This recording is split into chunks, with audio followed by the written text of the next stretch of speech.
The ethics of the true crime community are being tested by a controversy surrounding Websleuths and its founder, Tricia Griffith, specifically regarding a series of end-of-the-world parties held as fundraisers in the names of J.J. Vallow and Tylee Ryan. While the case of Lori Vallow Daybell and Chad Daybell has captivated the world, the families of the victims, including Kay and Larry Woodcock and Cresha Easton, have explicitly stated that these fundraisers are unauthorized and disrespectful. It is a jarring juxtaposition, a festive party atmosphere built on the backbone of a tragedy that was, quite literally, the end of the world for the children involved. It's a bizarre choice of branding, isn't it? To take the apocalyptic, end-of-the-world rhetoric that the Daybell cult actually used to justify these murders and turn it into a social event for a website is incredibly tone-deaf. The Woodcocks have been very clear through their legal representatives and public statements that they don't want these fundraisers happening. According to reports from community members like Jolene Lunzer, Tricia Griffith has defended these events by claiming she has permission from other family members like Jerry Woodcock and Megan Connor. But when the immediate guardians and most vocal seekers of justice, Kay and Larry, say stop, the ethical line seems pretty clear. That defense feels like a classic case of triangulation. If you find one person in a grieving family who says, okay, or at least doesn't say no, you use that to bypass the people who are actually being harmed by the exploitation. The permission issue is a major red flag in true crime ethics. Most reputable creators agree that consent from the next of kin is the gold standard, especially when money is changing hands. When you're naming specific victims like JJ and Tylee to drive donations, you're essentially using their memory as a marketing asset. And it's not just the parties. There's this recurring pattern of behavior that looks like a total lack of professional boundaries.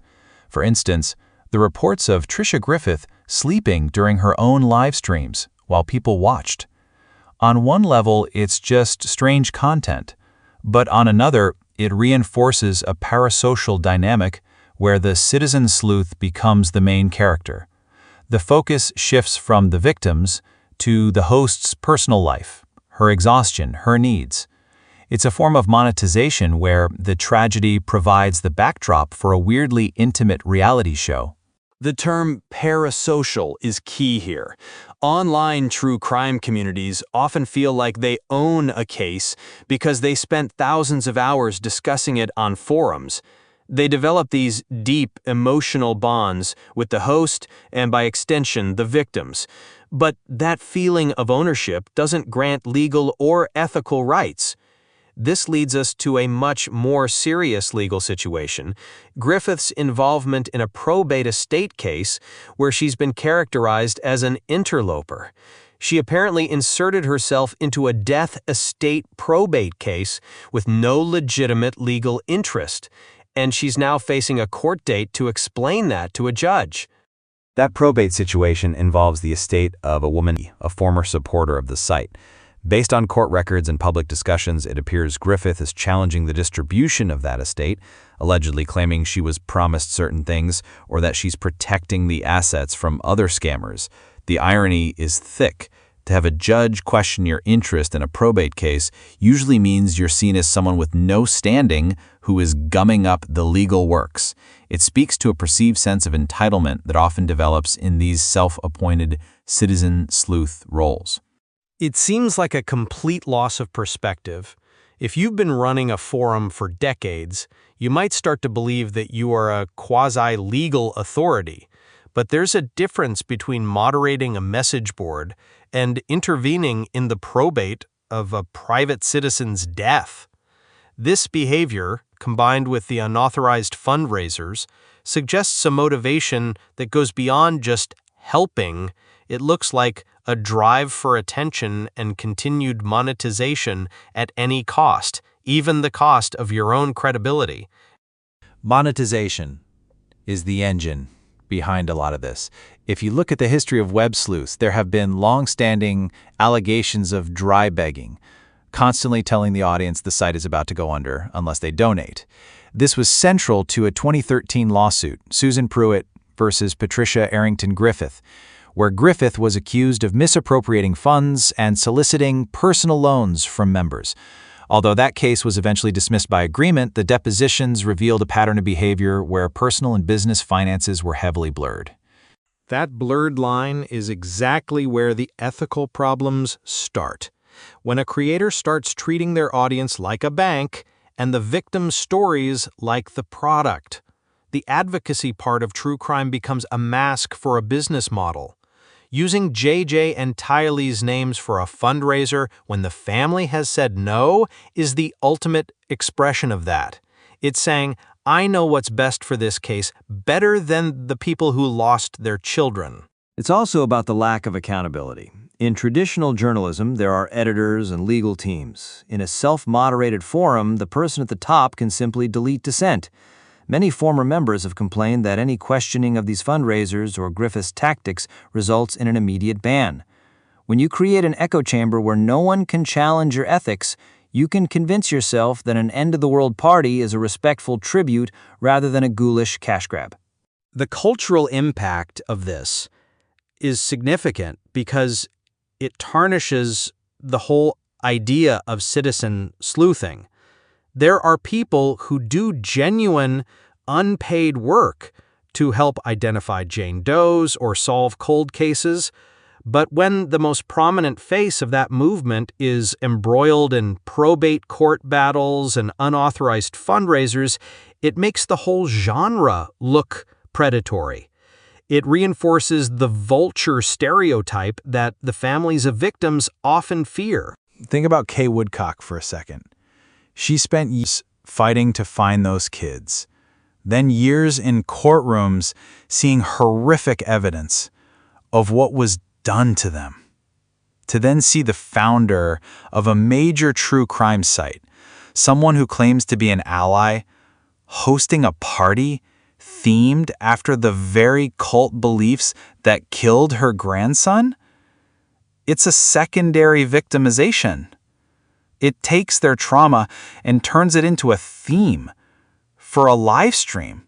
The upcoming court date over the probate interloper issue is going to be a fascinating moment of reckoning.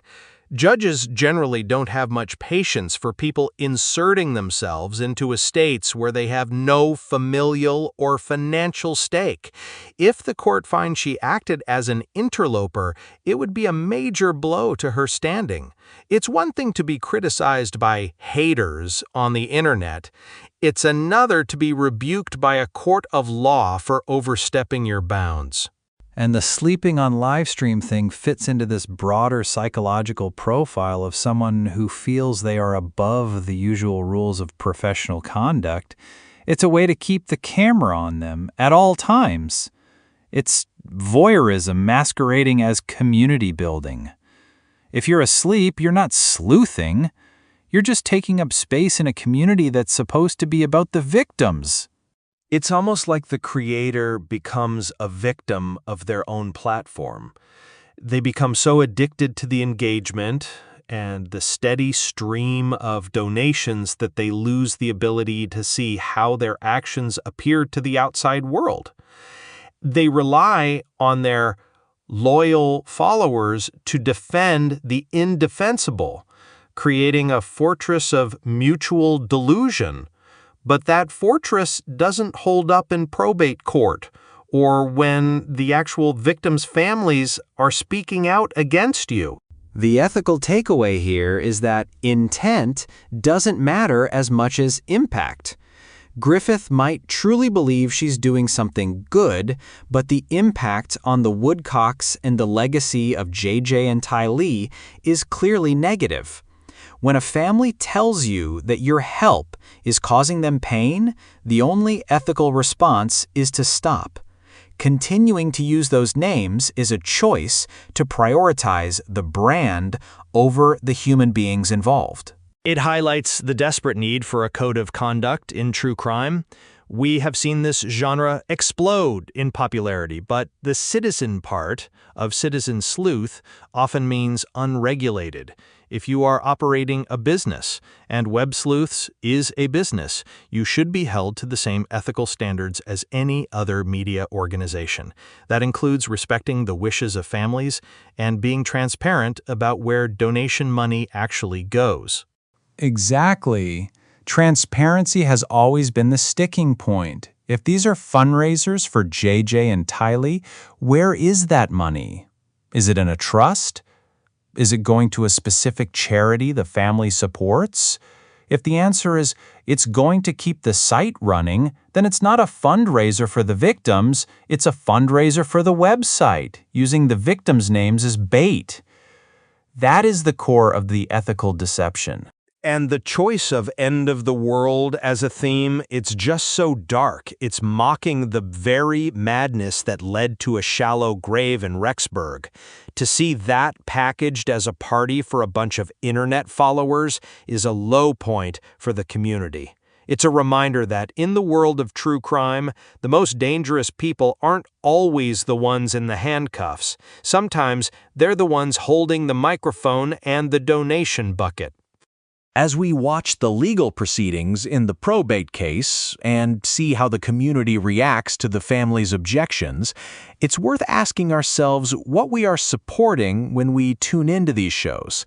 Are we supporting justice, or are we just funding a creator's lifestyle? The line between the two is often thinner than we'd like to admit, and in this case, it seems to have vanished entirely. The focus should always remain on the victims and the survivors who have to live with the consequences of these crimes every day. When a creator's ego or financial needs start to overshadow that, the work is no longer about sleuthing, it's about exploitation. The Woodcocks deserve to have their children's names protected from this kind of commercialization, and the true crime community needs to decide if it's willing to hold its leaders accountable. The upcoming court date will hopefully provide some of that missing accountability. Until then, the disconnect between the party atmosphere on the forum and the grief of the actual families serves as a stark warning about the risks of parasocial ethics. True crime should be a tool for justice, not a theme for a fundraiser that the family never asked for. Ultimately, the case of J.J. Vallow and Tylee Ryan was a tragedy of unimaginable proportions. To see their names used in this manner is a call to action for everyone who consumes this content to be more critical of the sources they trust. We have to remember that these aren't just characters in a story. They were children who were deeply loved by a family that is still here and still asking for respect. It's a powerful reminder that the truth in true crime isn't just about who committed the act, but about how we treat the people left in the wake of that act. If we aren't careful, the end-of-the-world parties become just another part of the noise that drowns out the actual victims. This situation underscores the importance of supporting ethical creators who put victims and their families first. If you found this discussion valuable, please consider sharing this episode with others who are interested in the ethics of the true crime community.